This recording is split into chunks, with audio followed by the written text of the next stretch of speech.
ओम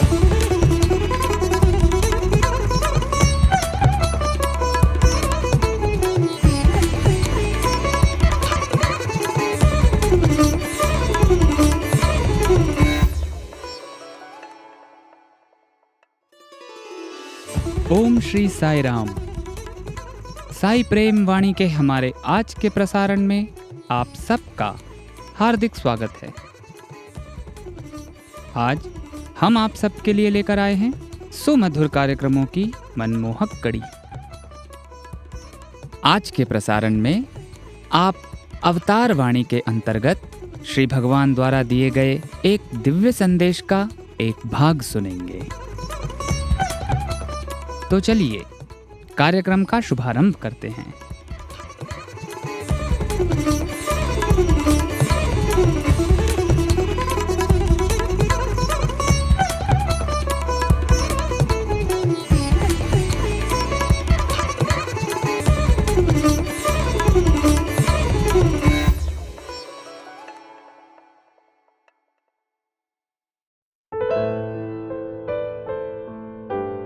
अब प्रस्तुत है हमारा कार्यक्रम अवतार वाणी। भगवान बाबा द्वारा सन 1984 को श्रीमद् भगवत गीता पर दिए गए दिव्य संभाषण का एक भाग आज हम प्रस्तुत करने जा रहे हैं।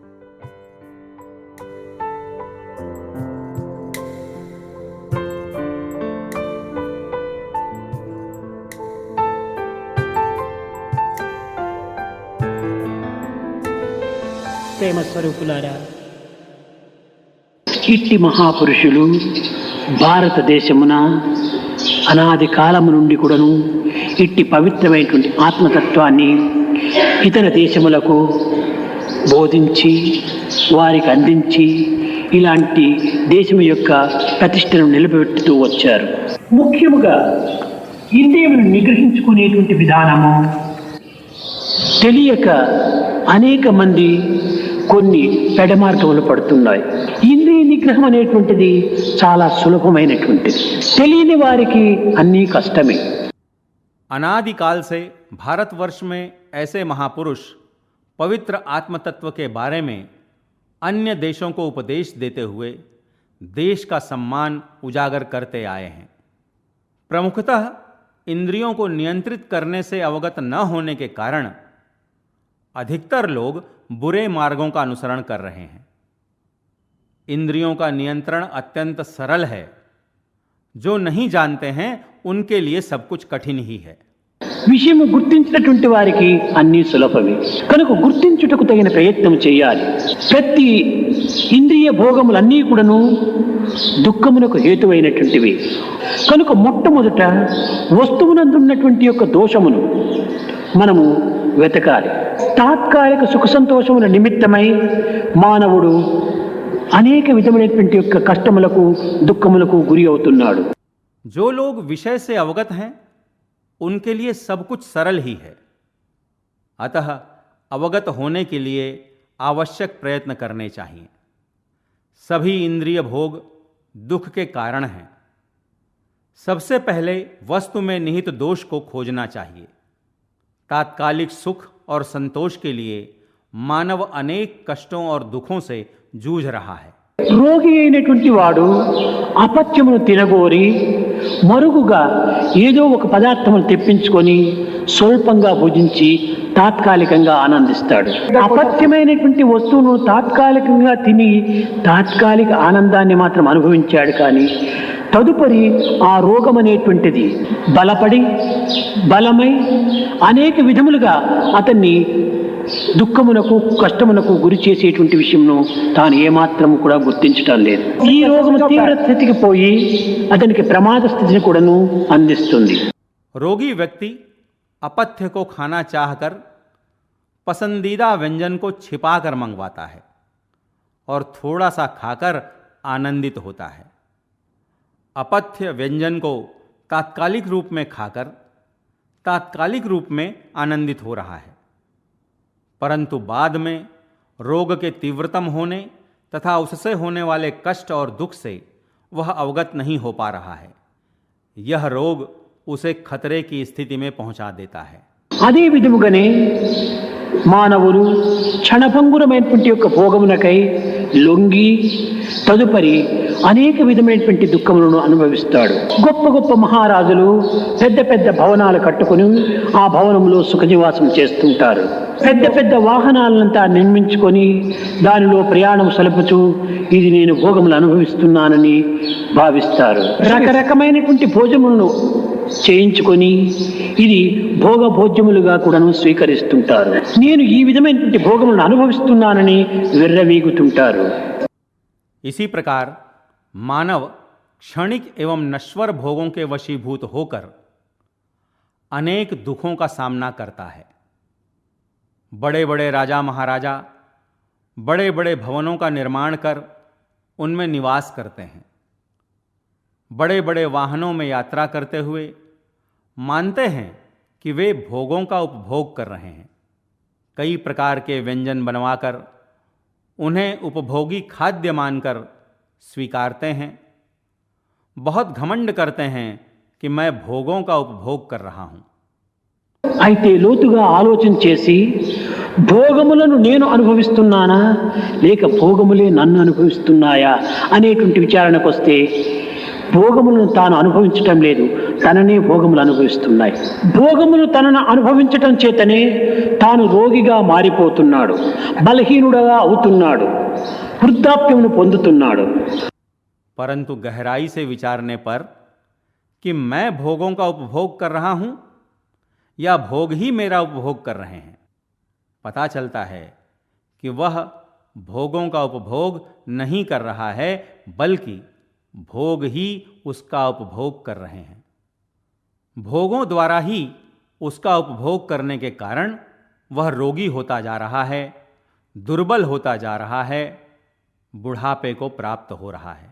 భోగములనే తాను అనుభవించి ఉండినటువంటి వాడే అయిండ తాను చిరంజీవిగా ఉండేటువంటి వాడు, మంచి ఆరోగ్యమును పొంది ఉండేవాడు, మంచి బలమును కలిగి ఉండేటువంటి వాడు ఈ భోగముల వల్ల తన బలంనంతా కోల్పోతున్నాడు, తన ఆయు ప్రమాణమును కూడాను అంచము చేసుకుంటున్నాడు. కనుక భోగమును తను అనుభవిస్తున్నాయనేటువంటి ఒక సత్యాన్ని గుర్తించక భోగములనే నేను అనుభవిస్తున్నానని ఆనందిస్తున్నాడు మానవుడు. यदि वही भोगों का उपभोग करने वाला होता तो चिरंजीवी होता, स्वास्थ्य को प्राप्त किया होता, अच्छी शक्ति को प्राप्त किया होता. परंतु इन भोगों के कारण सारी शक्ति को खोता जा रहा है, अपनी आयु की अवधि को भी घटाता जा रहा है.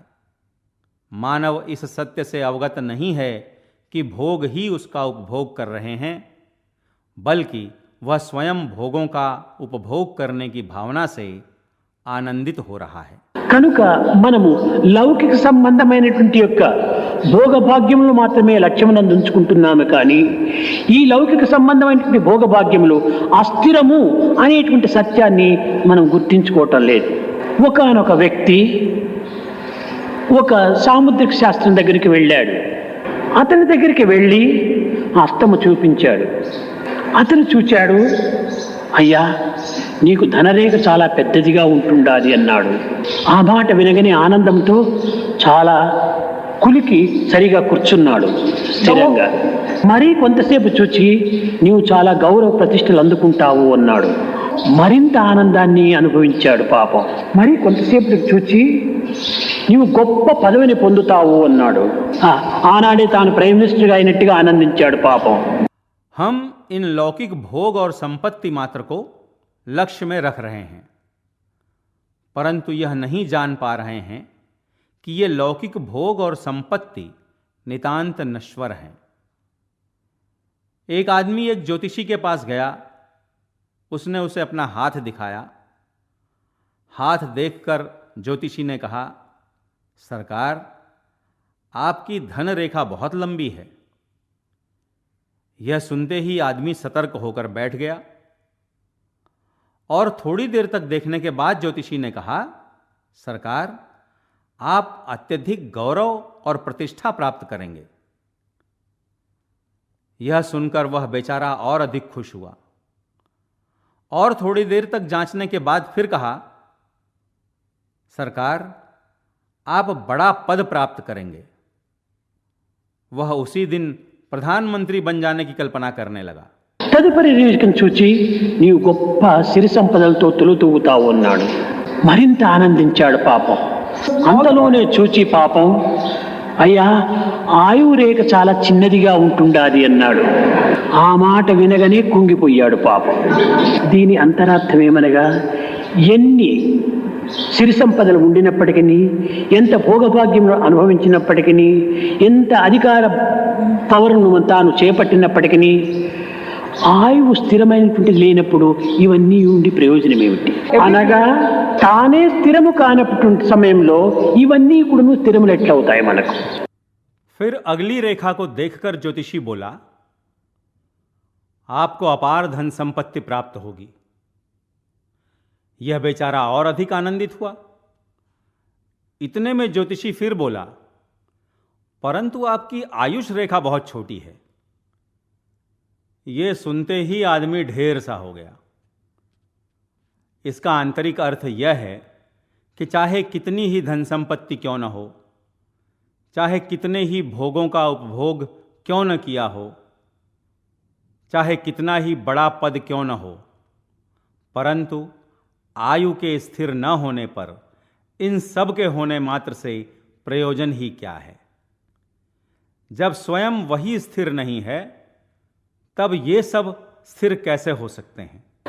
ఎంతమంది రాజులు, ఎంతమంది మహారాజులు ఏ విధమైనటువంటి పరిస్థితిలో ఈ జగత్తును వీడిపోయారు. నిరత సత్యప్రవుడి ధరణి నేలిన హరిశ్చంద్రుడి ధరబాసి చనగలేదా? ఎల్ల లోకములేల యశకు శ్రీ నలరాజు తన వెంట భూమిని కొలుచుచనన, హృదయమునకు అలంకృతి చేయు మాధాత సిరిమూట గట్టుకు జనగజనన, జలది సేతువు కట్టి అలనాటి శ్రీరాముడిప్పుడు పైన ఉన్నవాడా? ఎందరెందరు రాజులు ఏగినారో, ఒక్కరును వెంట కొనిపోవరి ఉరివి తలము. నీవు మాత్రము నీదు సిరియు సంపదలు తలను కట్టుకపోదు ఆ ధర్మ హృదయ. कितने ही राजा महाराजा किन परिस्थितियों में इस जगत को छोड़कर चले गए।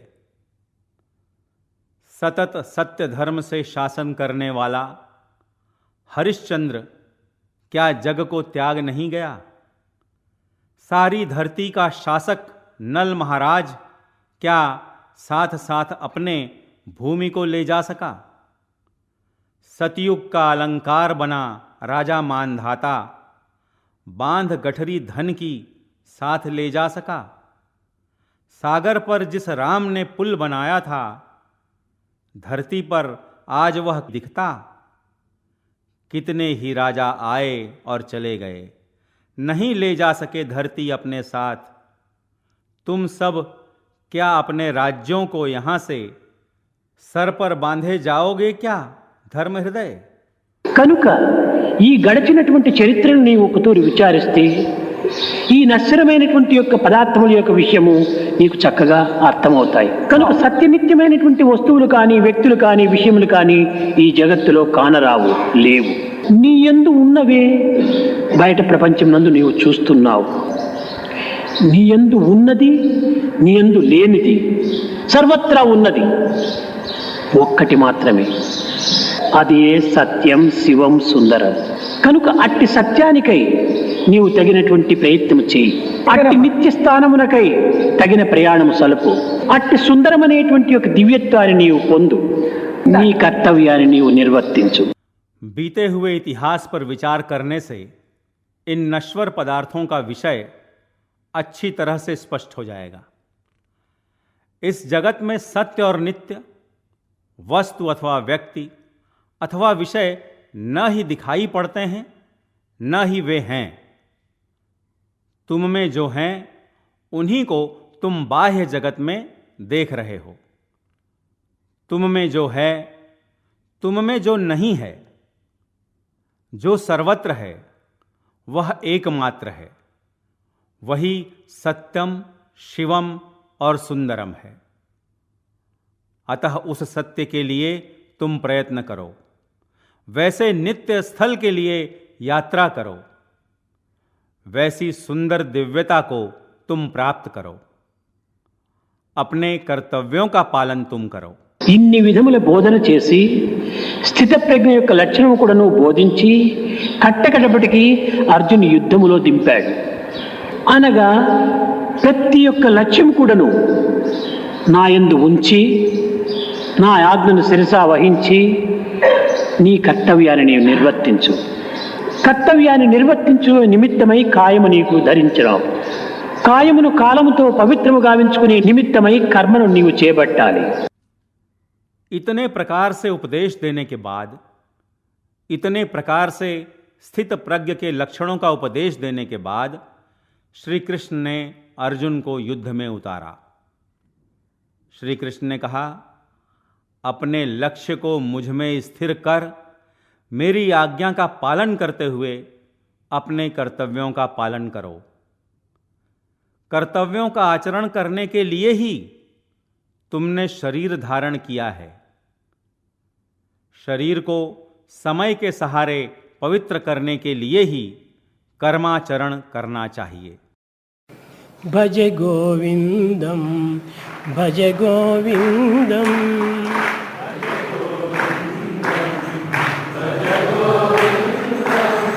भज गोविंदम भज गोविंदम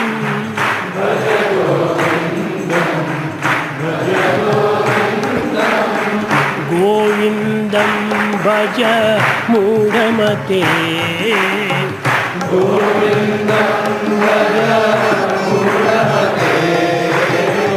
गोविंदम भज मूढ़मते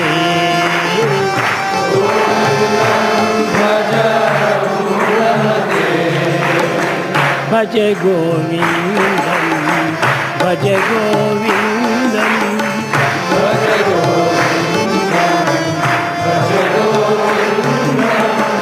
गोविंदम भज मूढ़मते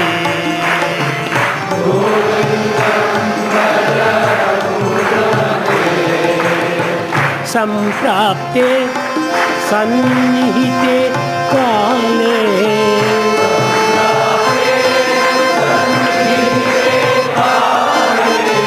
संप्राप्ते सन्निहिते काले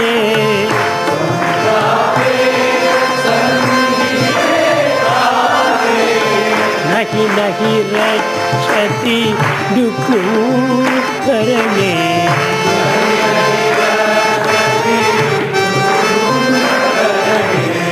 नहीं नहीं रक्षति दुःखकरणे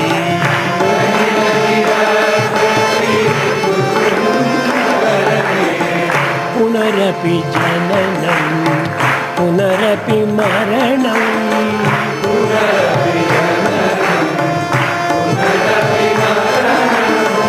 पुनरपि जननं पुनरपि मरणं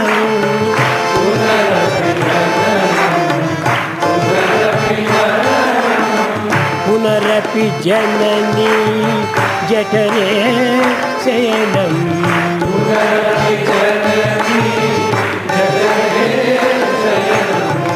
इह संसारे बहु दुष्कारे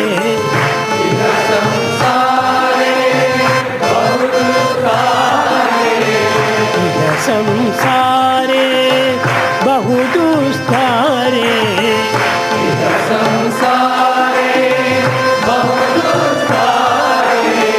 इह संसारे बहु दुष्कारे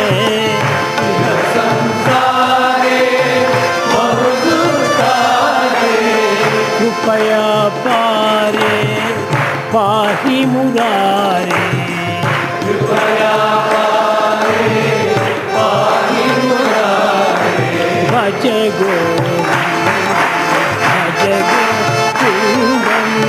भज गोविंदम भज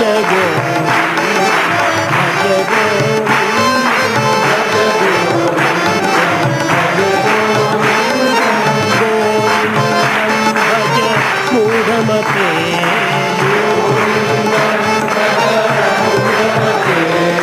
गोविंदम भज मूढ़मते गोविंदम भज मूढ़मते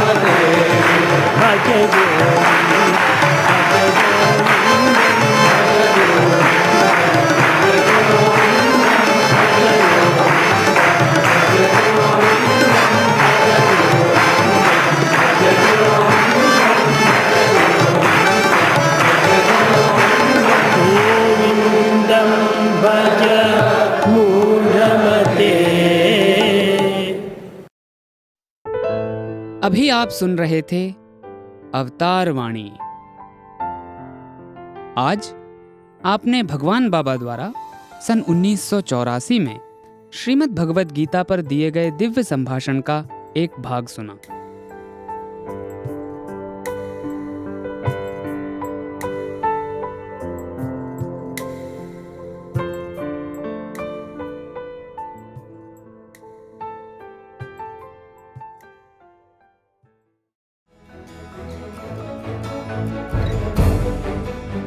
इसी के साथ हमारे साईं प्रेमवाणी कार्यक्रम के इस प्रसारण को हम यहीं विराम देते हैं। आशा है हमारा आज का कार्यक्रम आपको पसंद आया होगा। अपने सुझावों को हम तक जरूर भेजें।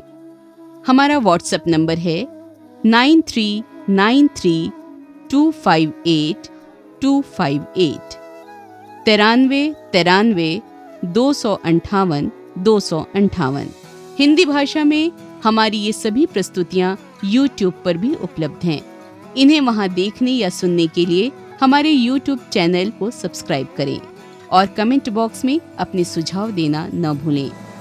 हे स्वामी, आप दिव्य पिता हैं, हम आपके अंश। हम में गूंजें गीता के स्वर, स्वार्थ मोह न हमें बांधे कभी। हम करुणा सागर की बन जाएं लहर। ये प्रार्थना आपके श्री चरणों में अर्पित करते हुए और ये प्रसारण आपको समर्पित करते हुए अब वाणी को विराम देते हैं। धन्यवाद। सप्रेम साईं राम।